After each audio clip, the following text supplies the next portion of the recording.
Well, picked up these two, I want to say a week ago. I was just looking for some rims and tires, and I got two of these little quads, $50 for both of them. Both basically rolling chassis. I have the other motor. That's out of that one. It's in the back.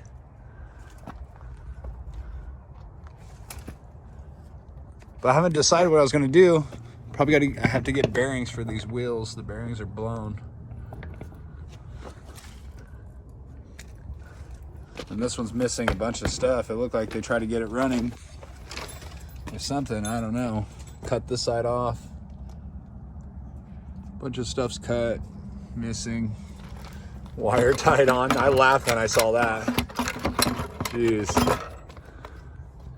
And then I had to disconnect their brakes. I don't know if they rolled it, but that shit don't work, man. Dozer!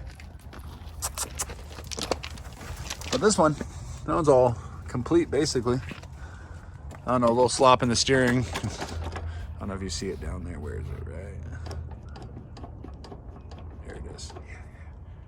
Right there. Oh, yeah. Well, yeah. Well, got these two little ones. Pretty nice. I don't know, like and subscribe, see what I do.